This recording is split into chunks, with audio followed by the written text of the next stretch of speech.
Hey, good morning. Just making sure we're live.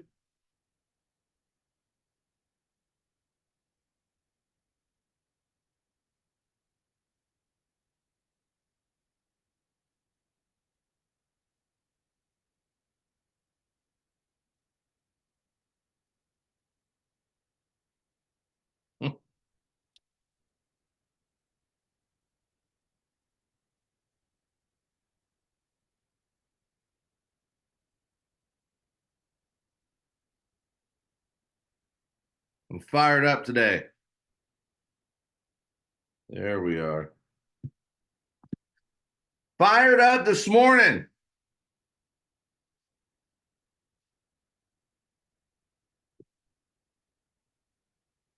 Well, the Kansas City Chiefs beat the San Francisco 49ers last night,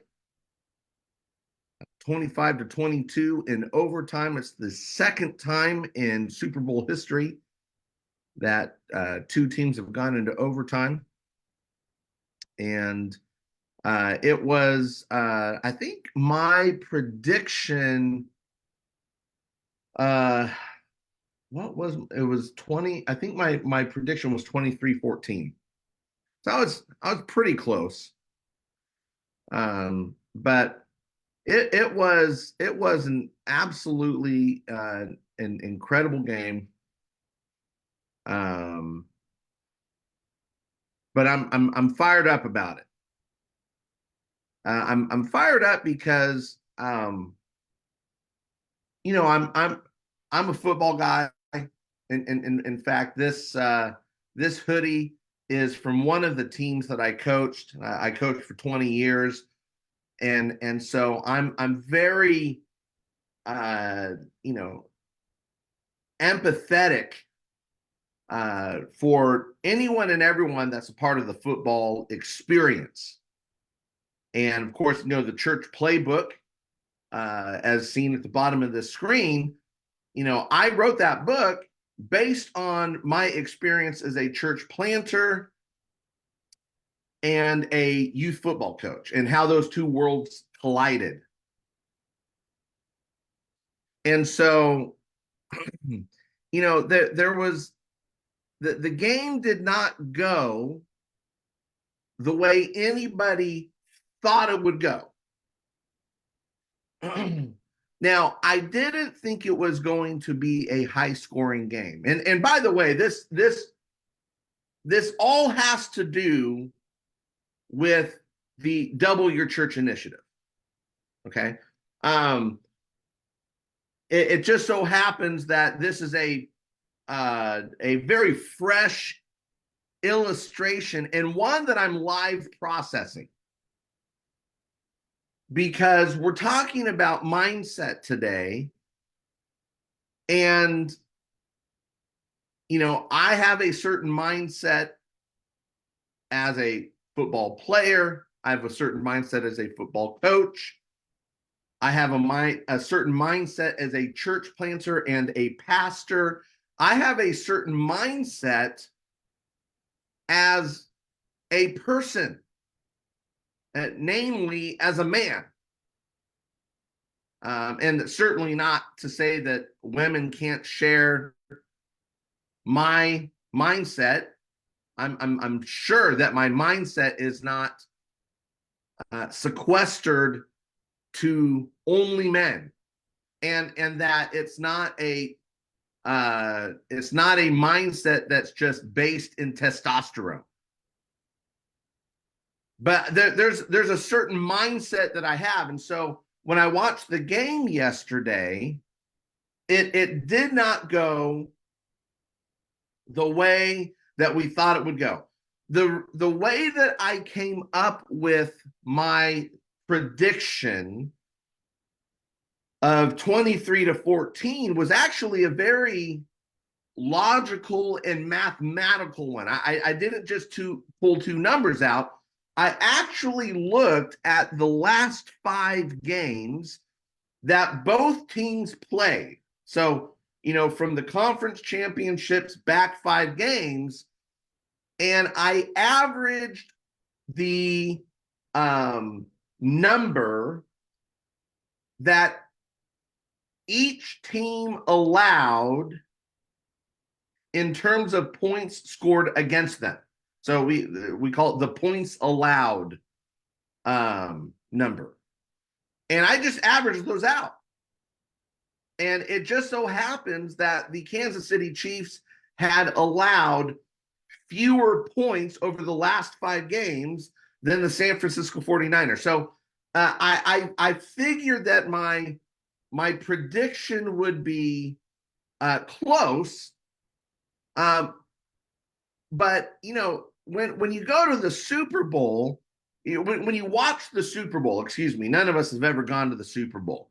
When you watch the Super Bowl, part of you wants to see, quarterbacks just slinging the ball, a high scoring game on both sides, and you do want it to come down to the last couple of minutes of the game. Nobody wants a total blowout, but nobody wants like a super low scoring game either, because that means that the defense has played really, really well. And that's what happened. the both defenses played well, and I'll tell you that the Kansas City Chiefs almost lost the game to themselves. There were so many mistakes, so many mental mistakes. And I mean, all the way through the third quarter, young Patrick Mahomes, I just, he was not himself. Now, and by the way, I'm not a Chiefs fan. I'm not a 49ers fan. I'm not even I'm a Santee Ravens fan, but I'm not a Baltimore Ravens fan. I'm a Chicago Bears fan, so I'm well acquainted with disappointment. I know what it's like to lose. So, um, you know, I love, and I've got some opinions, right? I mean, I think that everybody loves to hate a winner. We all love the underdog until they're not the underdog anymore. And then you start to hear things like, well, it's time for somebody else to win. As if winning is something that has to be passed around, be like we're sharing a toy at playtime and we're trying to teach a lesson in fairness. That's not how this works. It's not about being fair. It's about being good enough to beat the winner. And so, it's like that in sports. It's like that in business. It's like that in life.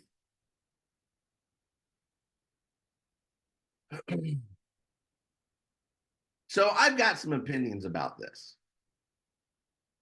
But I want to talk today about the pastor's mindset. Now, typically, when we talk about mindset, there are usually two kinds that get referred to. There is the fixed mindset versus the growth mindset. And I'm not talking about growth numerically. I'm just talking about growth as a concept in and of itself. So a fixed mindset will say things like, it is what it is. This is how it's always been. We don't expect things to change. In fact, here, let me, we'll just ask, hello.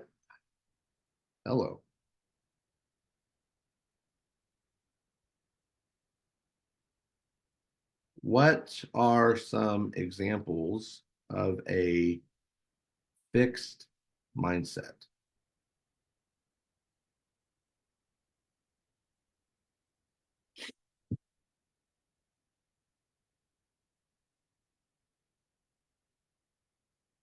Oh, interesting. Carol Dweck is the one that popularized the term. So someone with a fixed mindset is a person that avoids challenges. They think that maybe that they're not cut out for the challenge.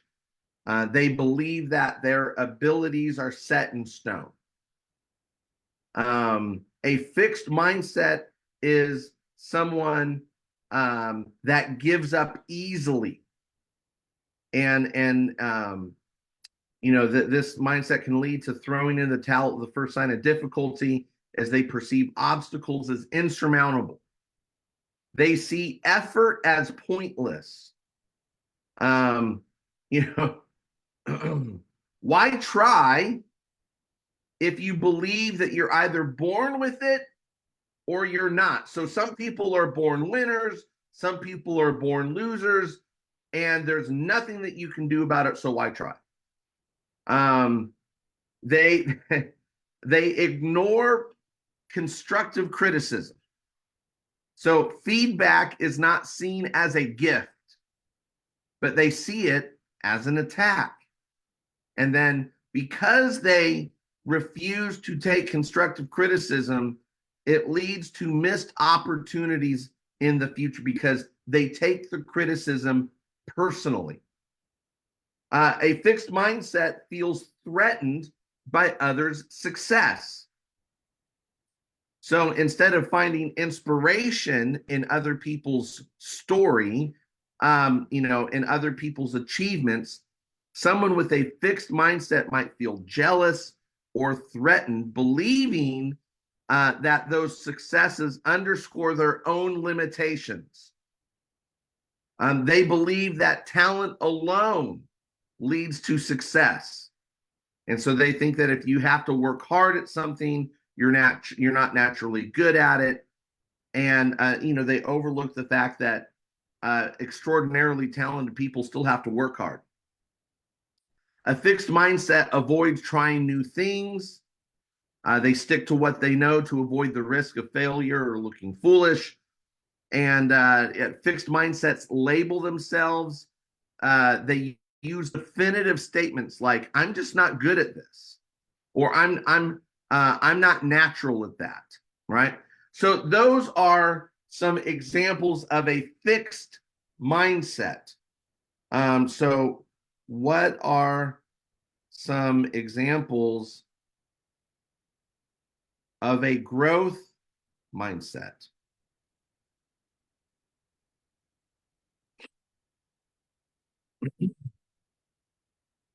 All right. So people with a growth mindset, they embrace challenges because they see challenges as an opportunity to grow and stretch beyond your current abilities. People with growth mindsets persist in the face of setbacks. So instead of giving up when things are tough, they push through, understanding that obstacles are just a part of the learning process. They see effort as the path to mastery. So they recognize you got to put in the work. It's essential for growth and achievement, like a musician that has to practice their craft every single day. They learn from criticism. People with a growth mindset learn from criticism. They take it as valuable insight for improvement. They don't take the criticism personally. People with a growth mindset find lessons and inspiration in the success of others. So instead of feeling threatened by other people's achievement, they look at other people's achievement as a learning opportunity and a motivation to grow. People with a growth mindset understand that hard work and dedication lead to mastery. knowing that talent is just the starting point. It's the effort and persistence that will carry you across the finish line. People with a growth mindset try new things. So they don't just rest on past successes. They don't say this is the way we've always done things. They're willing to try new things. They use not yet instead of fail. So they view setbacks not as insurmountable failures. They just have not succeeded yet, so they keep going. People with growth mindsets believe that skills can be developed. So instead of saying, I wasn't born this way, I'm not good at this, they think to themselves, I can get better with practice and time. So the reason that the mindset of the pastor is important is because when they get into ministry, and this was me, by the way. The first time that I started a church back in 2005, I had a Field of Dreams philosophy, aka if you just preach real good, they'll come. And that's not true. You can preach the best sermon to an empty room because you did not do the work required to get the people in the room.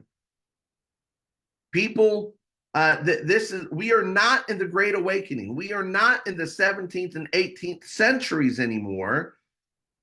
Good oratory is not the only form of entertainment anymore. Okay, people weren't going to, the same number of concerts or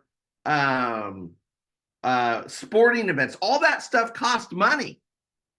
People didn't have that money to spend, and so you would go to a revival because the pastor would be on fire, and good oratory was considered entertainment. So people would show up just to hear you speak. That world is gone now. But when I started my first church, I was like, hey, I can preach a good sermon.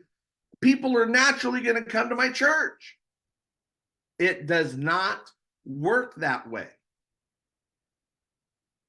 And so your mindset is essential. And over time, the stories that you tell yourself further entrench and forge your mindset. You show up on a Sunday, nobody's in the room. You start to tell yourself, I'm just not good at this. Maybe I'm not called. Maybe I shouldn't be in ministry. Now, the opposite side of this is just as dangerous. Maybe you're charismatic. Maybe you're naturally good looking. Maybe people want to be in your orbit and your atmosphere. And then when you do a Bible study or you have a service and there's 100 people in the room, you can also think, look at me. I'm doing it. I was born for this, just because there's people in the room. And that's equally not true and equally dangerous to believe. But you have got to make sure you are in charge of your mindset. You cannot be passive about what you think and what you believe. You have to be active. You have to be in charge of your mindset.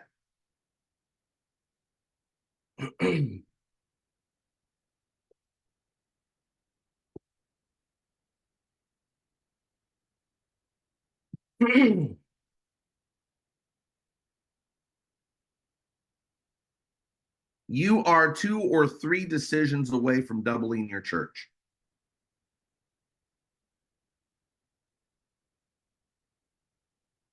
I'll say it again. You are 2 or 3 decisions away from doubling your church in size.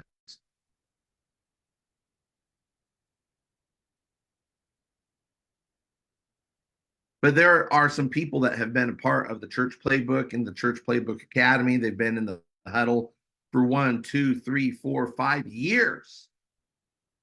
And not only is their church not the same size as it was when they started, it's smaller. And so we look to other things to cast blame.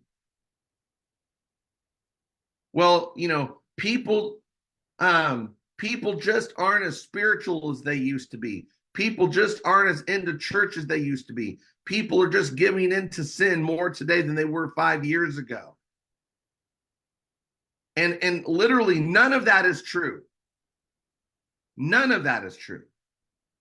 If you think today is worse than the world 2,000 years ago, you have not done your history homework. You have not done your history homework. You want to go back to ancient Rome and see the things that they were into that were socially accepted. You have not done your history homework. If you think that today is worse than 2,000 years ago. If you think that pastors have it harder today than the Apostle Paul did, you have not done your history homework.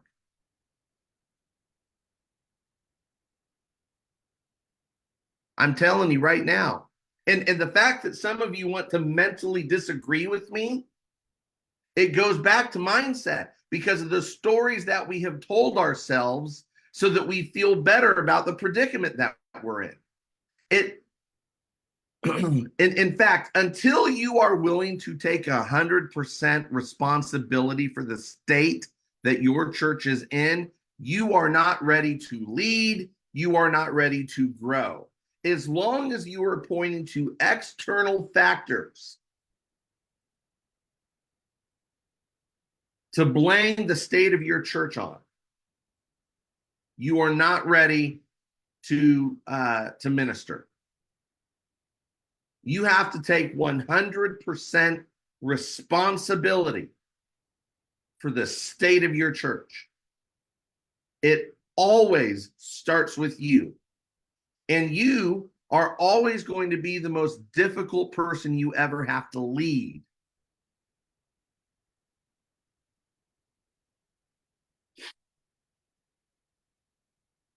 It starts with you. It starts with me.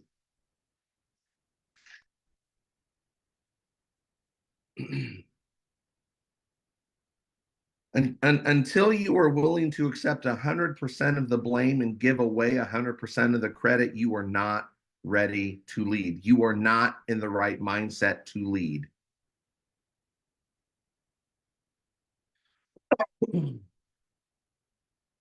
We might say, hey, all glory to God, all credit to God.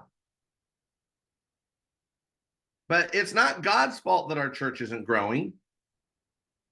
So until you're willing to not only give away 100% of the credit when it comes and accept 100% of the responsibility for the current state of your church, hey, it's, I just got a bad group of elders. I just got a bad group of deacons. I just got a bunch of complacent, lukewarm Christians in my church. Nobody loves or worships Jesus as much as I do. And until you are willing to accept 100% responsibility, you've got the wrong mindset.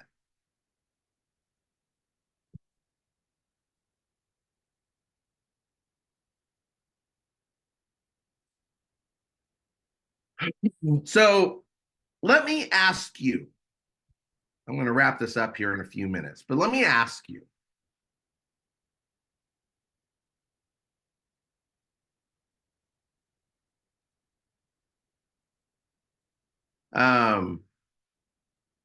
before I do that, there's a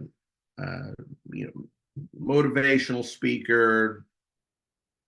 I think he's worth about 800, 900 million. Loves the Lord. guy named Ed Milet. And he tells a story about his son and golf. And I'm not going to retell the story. I'm sure you can YouTube it. I'm sure that you can find it. It's an amazing story. But he talks about the difference between the people that just play for fun versus the people that play to win. And spoiler alert, it all comes down to mindset. And there's a line in the story. He's talking to his son where, up to this point, they were just playing for fun. But then all of the other golfing kids were starting to ridicule Ed's son because he wasn't taking the game as seriously as they were. Therefore, they did not take him seriously at all. And Ed said this one thing I've never forgotten, I never will. He says, winning is more fun than fun is fun. Winning is more fun than fun is fun. It's a mindset thing. So when you get to the frame of mind where winning is more fun than fun is fun, that's when the game ceases to be a game and what you're playing for has higher stakes than whatever first place can offer you. It's not about the money. It's not about the reward. It's not about the accolades. It's about character. It's about overcoming adversity and not letting the naysayers or even the voices in your own head limit you from doing your absolute best and coming out on top.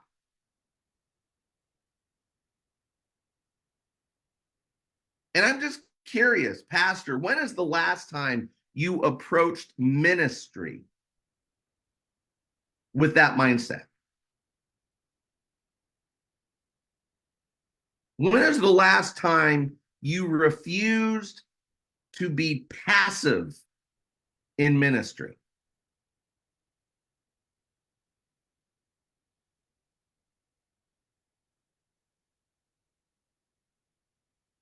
When was the last time you got so upset at the state your community was in that you got angry about it and you were willing to do whatever it takes to reach as many people for Jesus Christ before he returns, and therefore it is too late?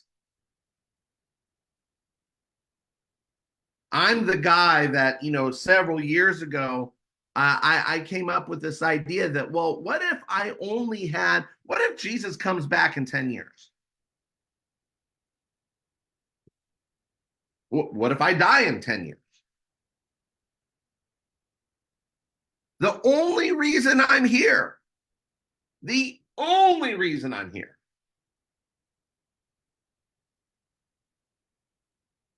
is to tell as many people about Jesus Christ as I possibly can before my time runs out. I mean, think on this Ephesians 2:8-10. He's recreated us in Christ so that we can do the good works that he planned for us long ago. If this whole thing was just about me going to heaven, the second I said yes to Jesus, he could have just killed me and beamed me up, but he didn't do that. He left me here for a purpose. I'm on a mission. You, pastor, are on a mission. This isn't a game.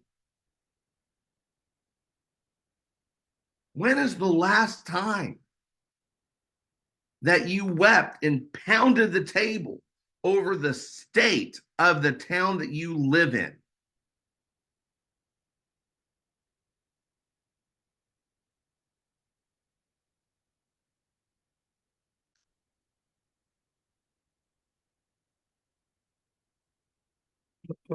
So this brings me to a point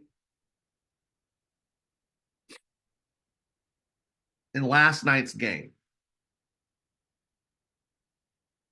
It was either towards the end of the first quarter or the top of the second quarter. I don't remember exactly what it was. Travis Kelce had a conniption fit. One particular play, he was wide open. Mahomes didn't see him.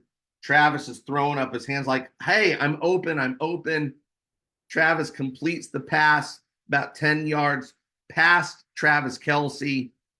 And then on the next play, they run the ball out to the left side with Pacheco, and he picks up several yards, but then he fumbles the ball. So it was already clear. Again, I'm a football coach. I'm watching for these things. It was already clear that the Kansas City Chiefs were not firing on all cylinders. There were a lot of miscommunications. Mahomes was holding onto the ball way too long. You know, the commentators kept talking about how the 49ers were dominating the line, which was not true. Patrick Mahomes regularly had 4 to 6 seconds to throw the ball. He was holding on to it too long. Things were not going well. And Travis loses his mind. And he runs into his head coach and yells at him and then stomps off on the sideline. Now, hear me when I say this. Hear me when I say this. First of all, when I was playing ball, if I ever yelled at my head coach like this, he would have clean knocked me out on the sideline and I would have deserved it. What you are looking at is the epitome of immaturity and unprofessionalism.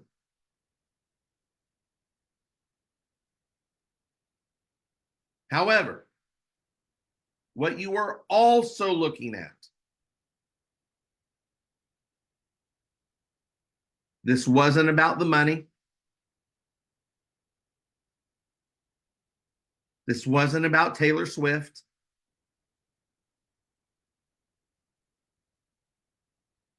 Travis's team was losing in the biggest game of his life. He felt out of control to do anything about it except for the missed opportunities that should have come his way but did not. Now, here's what I'm positive of. And I'm going to go somewhere with this, and then we're going to wrap it up for this morning. By the way, I'm going to go live in this group a lot this week. We have a lot of things to discuss. But this was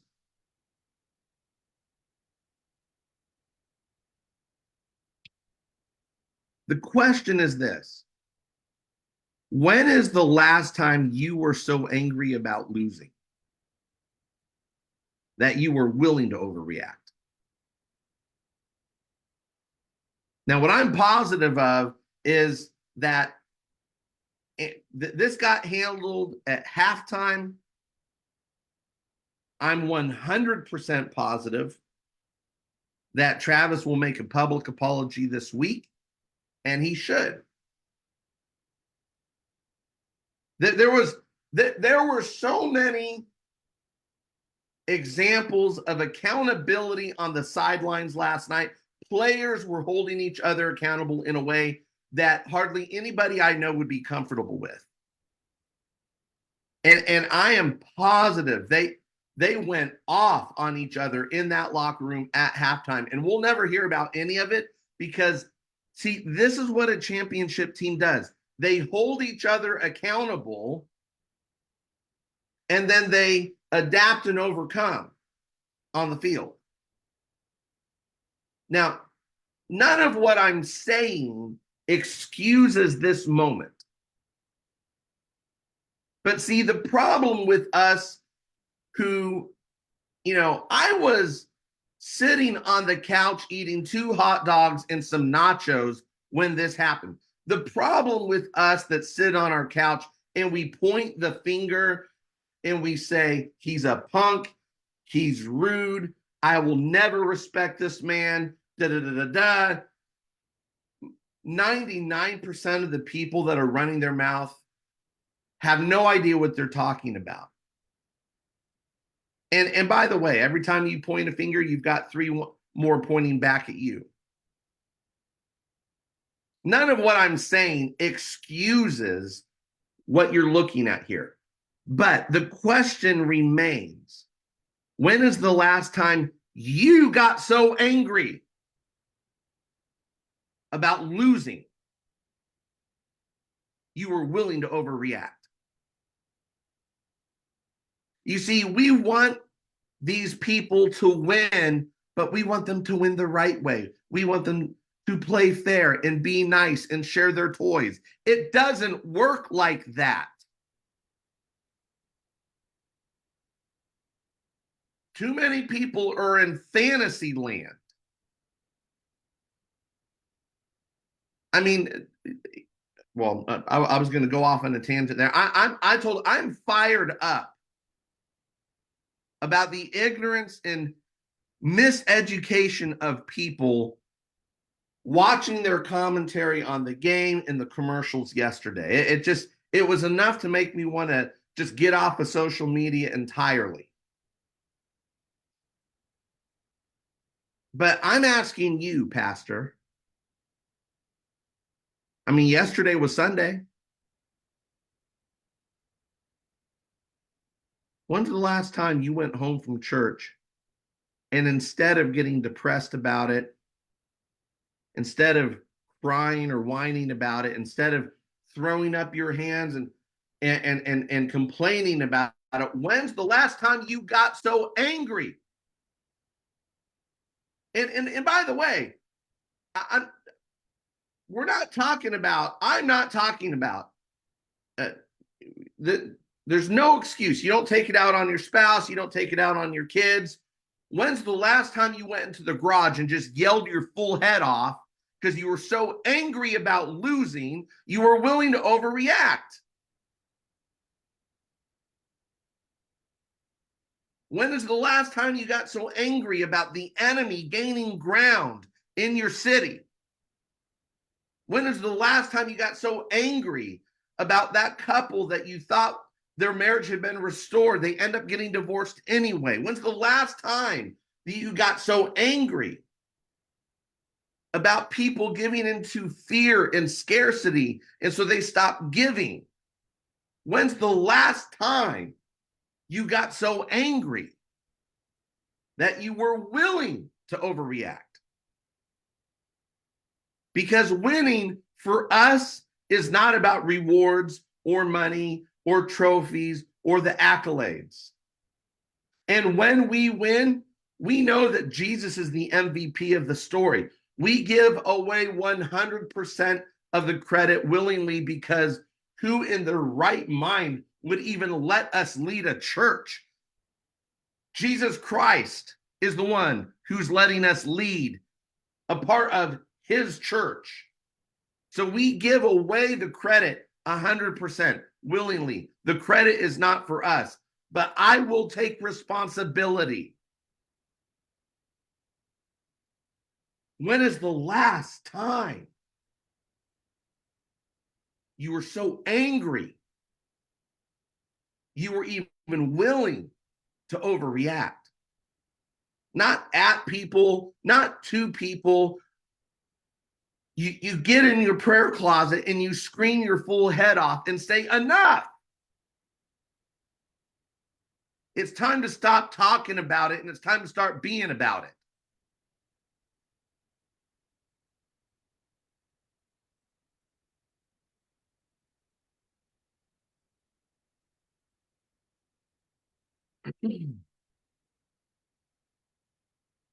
I'm looking to see if anybody's even watching live.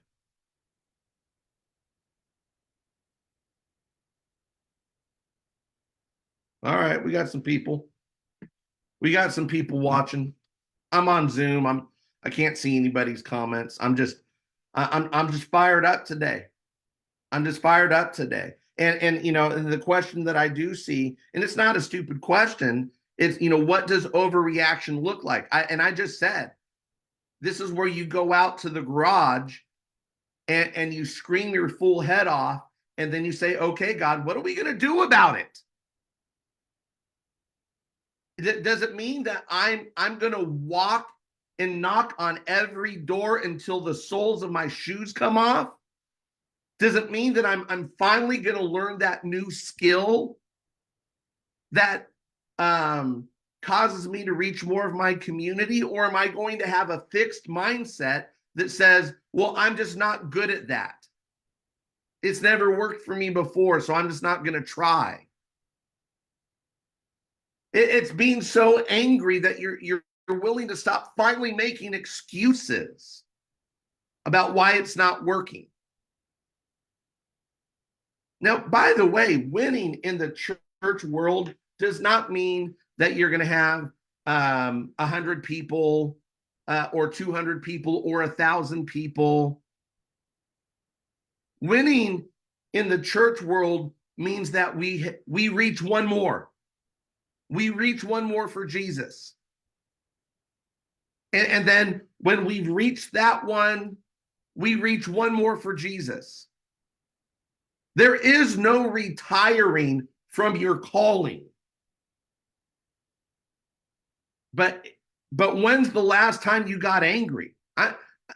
Not whining, not complaining, not depression, not anxiety, angry that the enemy is gaining ground in your community. And at some point, you've got to get so mad. Not on my watch. Not on my watch.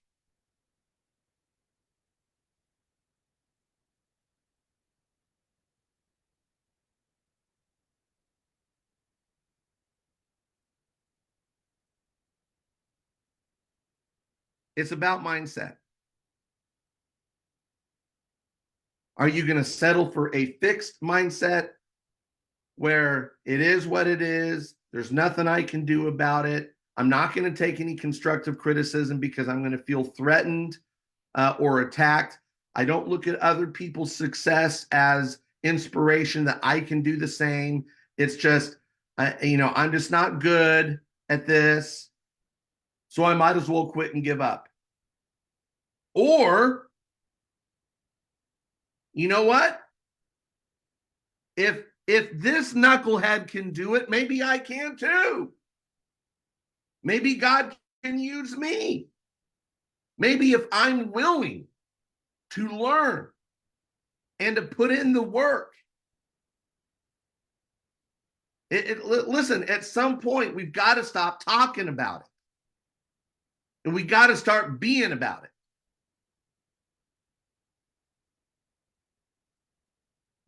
So here's the deal. I'm picking 20 churches. We've got over 400 in the academy. I'm picking 20 churches. I'm going to meet with this pastor twice a month. There's the possibility that I will come to your church for a long weekend. And, Friday night, you and I and your family, we're going to have dinner. We're going to do life. We're going to do community together. Then the next morning, for half a day, We're going to take your elders or deacons or your ministry leaders, and we're going to do a 90-day win plan. And then we're going to assign responsibilities to people in the room. And then that afternoon and evening, I'm going to do a training. And then Sunday morning, I'm going to preach for you. I'm going to give you a weekend off from preaching. You're going to get to breathe a little bit. And I am going to pump up what God is doing in and through you as the pastor to your congregation. And by God's grace, we're going to get everybody fired up. But I'm going to meet with you twice a month. I'm going to get you, we're going to get your church rowing in the same direction. We're going to get you a big calendar. We're going to plan everything out from when you go on vacation to when your church does communion next, to what teaching series you're going to do, to what special outreach events you're going to plan. And then I am going to put together your marketing plan. I am going to create your Facebook ads to get people to your church. But you have to be willing to listen to the coach. You have to be willing to run the plays that I call. You have to be willing to learn, to take that constructive criticism, to put on a growth mindset. It's time to stop talking about it. We got to be about it. And so, my wife and I were actually taking a little bit of a road trip today. I was kind of hoping to do another live video tonight, a little bit more on this. But there are Facebook events already scheduled in the huddle group. Go RSVP for all of them.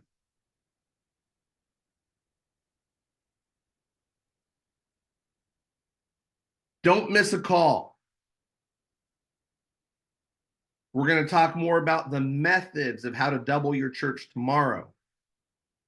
We're going to talk about the marketing aspect of doubling your church this week. We're going to talk about what it means to have a mentor in your life and how that has to do with doubling your church. And we're going to talk about that moment where you make the commitment. I'm all in. We're going to do this. But start counting the cost right now. Start counting the cost. Until you're willing to do something you've never done, you will not get the results you've never had. And it's not about you. And it's not about me. It's about Jesus Christ and his global redemptive mission and the fact that he lets us be a part of it. It's about depopulating hell and doing our part of the Great Commission to make sure God's house is full. I love you guys a ton. Get your hopes up. We'll see you tomorrow.